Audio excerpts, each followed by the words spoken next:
Há 18 anos ele começava a contar história para crianças em hospitais.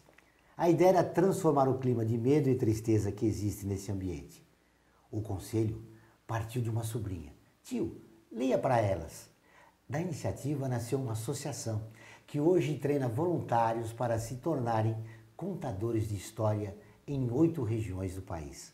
O objetivo é transformar a internação de crianças e adolescentes em um momento mais alegre e terapêutico, contribuindo também para o bem-estar dos familiares e profissionais de saúde. No programa de hoje, vamos conversar com o fundador da Associação Viva e Deixe Viver, o publicitário Valdir Cimino. Está no ar o Observatório do Terceiro Setor, o olhar da cidadania.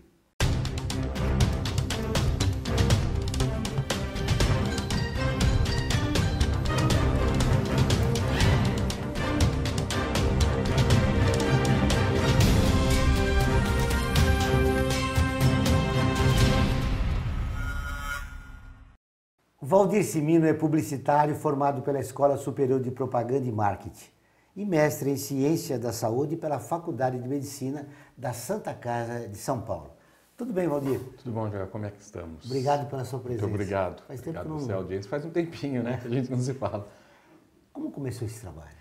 Eu trabalhava no lançamento da MTV no Brasil e tive a oportunidade de morar um pouquinho nos Estados Unidos.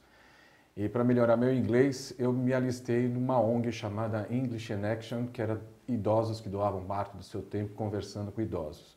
Não era nenhum asilo, era um grupo de idosos que queriam ser útil para a sociedade e os estrangeiros acabavam se beneficiando dessa conversação. Uma dessas senhoras me chamou a atenção e falou, olha, aqui nós estamos contando histórias para você. Seria legal você ler para alguém dentro de um hospital. E aí eu me alistei no St. Vincent, um hospital de doenças infecto-contagiosas, e percebi que tinham muitos pacientes home care, pacientes com cuidados em casa, algum desses cegos. E passei por um processo de seleção que eu achei interessantíssimo, coisa que no início dos anos 90 eu não tinha visto nenhuma coisa parecida no Brasil. Treinar, capacitar o indivíduo para ser um voluntário consciente dentro da saúde implica em ele ter que cuidar da saúde dele também, né? E também tinha um curso sobre administração de tempo, era uma coisa muito estruturada, quer dizer, empoderar o voluntário para ele fazer um trabalho qualificado e dentro do escopo levar ali cultura, levar informação. E foi muito interessante que depois de 15 dias que eu tinha realizado esse processo de capacitação, eu fui convidado por um paciente, o Kevin, um paciente cego, já numa idade avançada, mas ele queria que eu lesse para ele as críticas de cinema, de teatro, até que um dia eu convidei ele para ir para o cinema, ele ficou muito chateado, falou, eu estou cego, eu falei, está cego, mas não está surdo, né? Então eu passo a ser seus olhos nesse processo. E durante 6 meses eu construí aí uma amizade muito legal. Trouxe aquela experiência de Voltei lá? para o Brasil já convidado para trabalhar numa grande emissora, na Rede Globo de televisão, mas sentia a necessidade, de fato, de exercer aquilo. Durante 7 anos eu tirei dinheiro do bolso e acabei, de uma certa forma, ajudando as crianças do Emílio Ribas, mas nunca tinha entrado no Emílio Ribas. Então imagine lá, você 7 anos colaborando com um recurso, até que a voluntária falou, olha, acho bom você conhecer quem você está doando, né? Para quem você está doando. E fui para o hospital, vi toda aquela situação das crianças, na época adulto e criança na mesma planta, aí já feria o direito da criança e do adolescente, que já estava no início, né? Já tinha um processo ali de conscientização. Conversei com o gestor, o que eu poderia fazer? Ele falou, vai para casa e pensa, né? Nesse momento entra a minha sobrinha e eu comecei a dizer toda aquela realidade e ela falou, então, acho bom você ler, né? Porque ler é uma coisa gostosa. A partir do momento que esse insight, né, que isso foi, de uma certa forma, provocado em mim, eu passei a olhar os indicadores de leitura no nosso país. E, naquele momento, como até hoje, né, hoje a gente já tem uma caminhada, já tem empresas, organizações, governo, de fato, incentivando a leitura. Mas há 18 anos atrás, eu diria que a gente, cada vez que oferecia um livro para a criança, já era assim, não gosto, tio. A criança não tem prazer, não tem, né? Ou não conheço, né? Crianças que nunca tinham pegado num livro. A gente hoje, 90% dos hospitais é rede pública, então a gente pega muitas vezes criança com 9, 10 anos que não tem o seu próprio livro, né? Então, essa foi a inspiração, levar a contação de história. Mas quando você leva a contação de história ou o livro e ele sofre rejeição, então você tem que utilizar o brincar para transformar aquele livro em alguma coisa mágica, né? E aí, aos poucos, a gente foi unindo e também foi desenvolvendo. Ou seja, da experiência dos Estados Unidos para o Brasil, você fez uma adaptação para a nossa realidade. Com certeza, né? Se a gente imaginar que lá o índice de leitura é muito alto, né? Nós estamos falando de uma média de 8 livros ano, que o americano vê. No Brasil nós estávamos com 1,8, né? Então existe um afastamento. E se a gente lembrar como o livro é promovido dentro da educação, ou como era, é um sacrifício para a criança, né? E a gente percebeu que a gente poderia, dentro da saúde, levar a cultura, a leitura e o brincar. Não dá para você desatrelar as duas coisas, né? Na brincadeira o livro aparece. Porque a criança doente, por mais doente que esteja, ela tem um lado ali que fala assim, olha, eu quero brincar. Em algum momento ela está aberta para isso, né? E nessa caminhada a gente foi, nesses 18 anos, a gente foi encontrando algumas pedras no caminho. Você enfrentou muita resistência? Eu diria para você que os Doutores da Alegria abriram um caminho muito interessante, né? Ou trouxeram o clown, o palhaço, mas com uma visão do profissional, né? Do profissionalismo. O Wellington Nogueira, dos Doutores da Alegria, é um amigo de muito antes dele criar os Doutores. E quando eu fui questioná-lo sobre, como ele já estava no campo, com 5 anos ele já estava dentro da saúde, ele já sabia de todos esses problemas de rejeição, né? E eu diria assim, que quando nós entramos, ele falou, olha, nós não somos voluntários. O indivíduo, ele tem um salário, ele passa a um grupo profissional, realiza um trabalho. Vai valorizar. Ele falou assim, então, você é um executivo, você está utilizando parte do seu tempo. Então, olhe com muito carinho a construção disso, porque o que a gente vê ainda dentro do ato voluntário é aquele olhar de caridade, de dó, né, de às vezes abordar a criança de uma forma completamente equivocada. Ai, coitadinho, você está sofrendo. Quando a criança não quer ouvir isso. Quer dizer, né? O trabalho de vocês está livre daquela visão assistencialista. A gente procura sair fora desse eixo, né? Quando o Viva trouxe essa visão de treinar e capacitar, eu diria para você, eu tinha experiência, mas até o 7º amigo não tinha um processo de capacitação, de treinamento. Ah, quer vir contar a história? Vem cá. Só que no a 8ª senhora, que eu nem conhecia, eram 7 amigos, eu digo que o 8º elemento foi uma senhora que queria de qualquer jeito contar histórias, e aí eu levei ela para dentro do hospital, só que essa mulher se desmontou, ela começou a chorar na frente do paciente, do Fausto, que era um paciente que estava num processo muito... aquela coisa, né? A terminalidade ou os cuidados paliativos, a criança morrendo, ela quer o contato, né? E essa senhora me assustou porque ela se desmontou em frente à criança e aí, conversando com uma amiga psicóloga, ela falou, você não me coloca mais ninguém dentro do hospital sem antes passar por uma conversa. Ou seja, quer ser voluntária, mas seja profissional. Então, é aquela coisa, não vai chorar. A criança não é uma pessoa chorando e nem sendo velada, né? Porque ela estava ali num processo... Eu diria para você, Joel, que essa senhora, ela nos ajudou, de fato, a construir o processo de capacitação. Hoje são 10 passos, né? O indivíduo não coloca ninguém no hospital sem antes ele passar por esse processo. Tem gente que fala 30 horas para ser voluntário. No próximo bloco, nós vamos falar da formação do voluntário da associação. Vamos para o intervalo e voltamos dentro de instantes.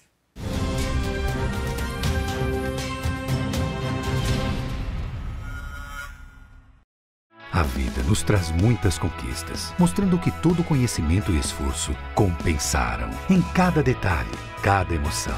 Estudar na FIA me fez crescer profissionalmente e a conquistar um objetivo maior, que foi a felicidade de ajudar meus filhos numa carreira brilhante. E a FIA compartilha esses sonhos com a melhor estrutura, corpo docente e networking que conduzem ao sucesso e à felicidade. FIA, sua maior conquista.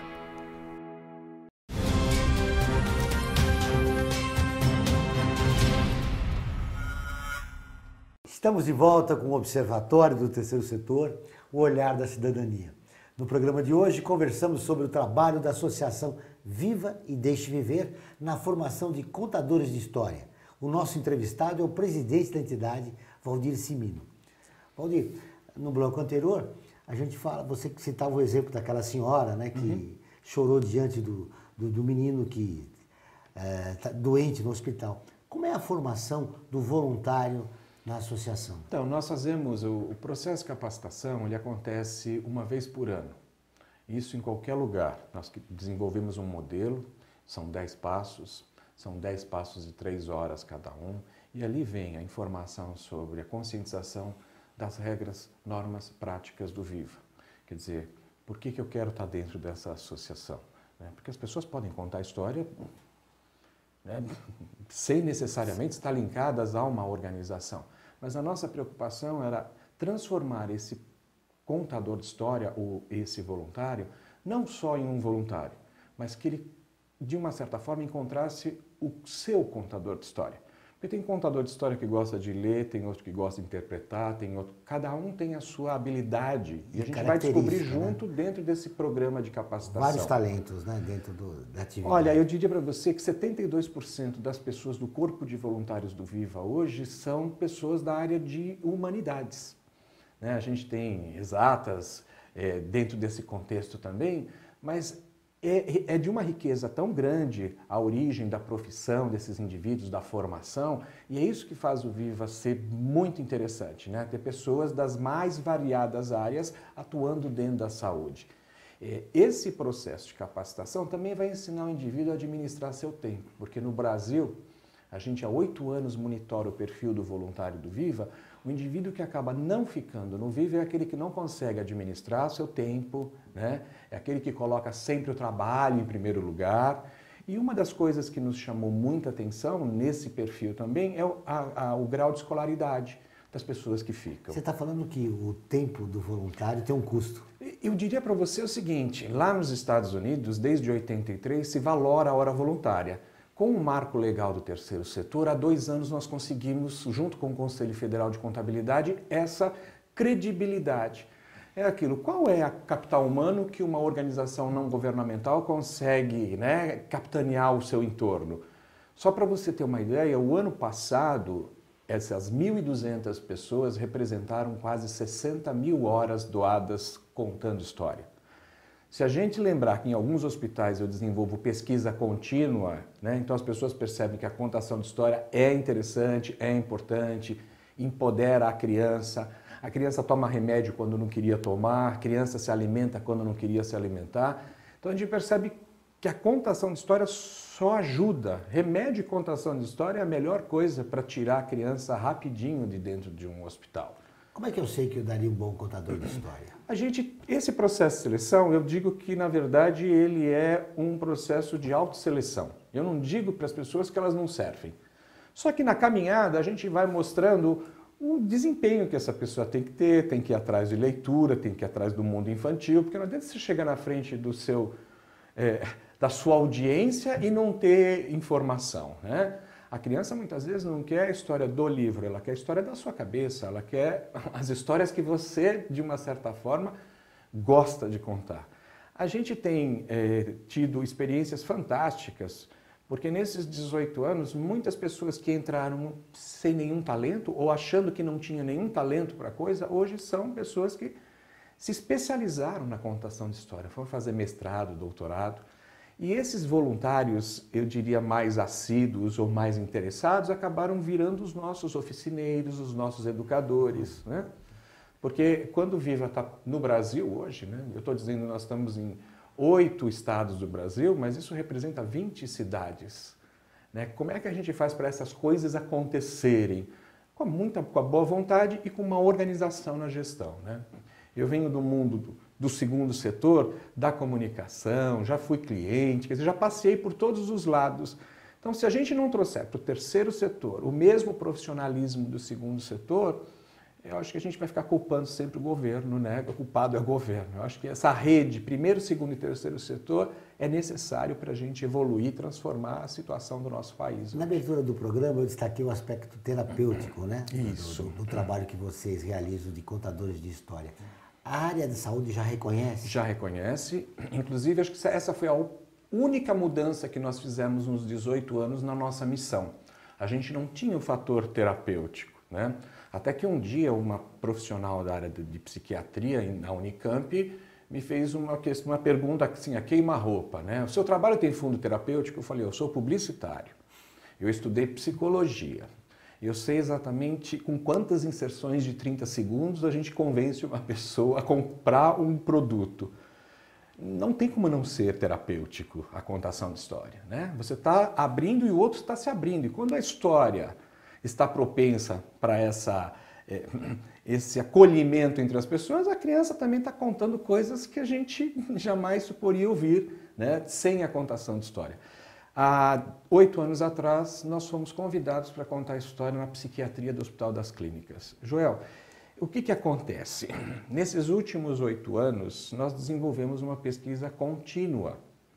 Melhora tudo, a coordenação motora da criança, a socialização, quer dizer, você percebe que os pais que não contavam histórias, porque a gente fez uma pesquisa e descobriu que esse pai que leva essa criança para a psiquiatria não brinca mais. Ele tem um passado forte de influências da família, do meio, né? Muita gente morou no interior, então a brincadeira está dentro dele, mas ele não coloca lá para fora. Hoje, nós estamos transformando os pais em terapeutas dos seus próprios filhos, através da contação de história. Hoje, o trabalho que vocês realizam é mais uma ferramenta no tratamento da criança e do adolescente. Com certeza. Eu, assim, não tenho dúvidas, né, desse empoderamento que você dá para a criança através de uma história. Através de uma história, ela conta para você as dores que ela tem. Através de uma história, ela conta da saudade que ela tem do cachorro, da professora, da escola. E a gente tenta mostrar que naquele momento passageiro no hospital, né, a gente pode proporcionar tudo isso. Criança tem direito a estudar, então a gente trabalha alinhado com as classes hospitalares. Então o hospital tem que ter a escola lá dentro e o contador de história une essa ação.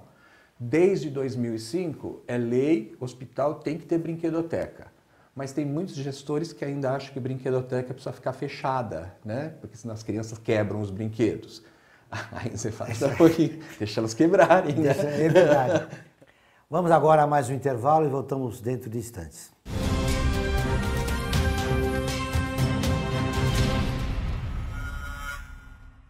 A FUNASP colabora com a USP nas relações entre fundações por meio de fóruns, simpósios, seminários, pesquisas e intercâmbio de informações, além do seu investimento na área social. Para melhores informações, entre no nosso site www.funasp.org.br. FUNASP, um marco entre o universo acadêmico e a sociedade.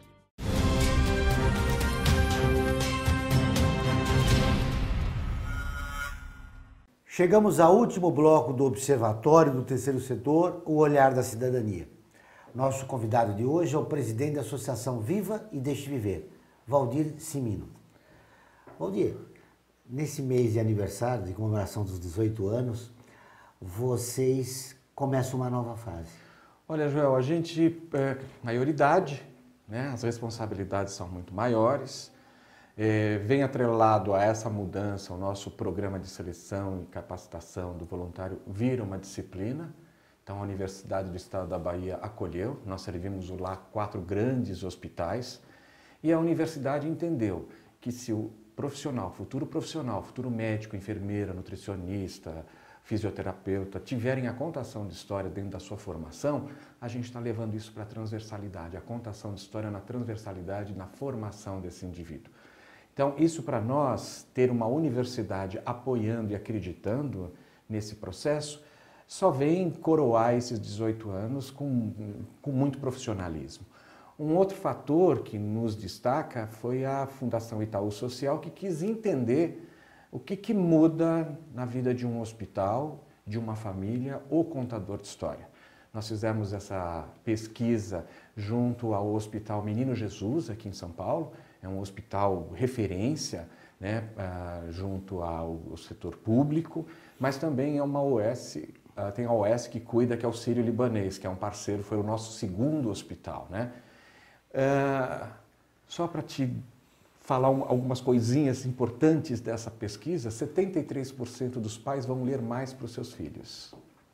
E os pais acreditam que em 90% a criança melhora o seu estado de ânimo, alimenta-se melhor. Quer dizer, quando os pais nos dão esse crédito, eu acho que a universidade e os pais dizendo que a contação de história melhora... Vocês estão fazendo a diferença. Acho que a gente está fazendo a diferença. E no bloco anterior eu disse para você, 60 mil horas no ano passado seria o equivalente hoje a 5 milhões. O aumento da responsabilidade não dá um medo? Eu diria para você que, eu assim, não sei se eu sou muito corajoso, mas medo dá, né? Porque, no fundo, ter 1.200 pessoas espalhadas pelo Brasil requer um investimento.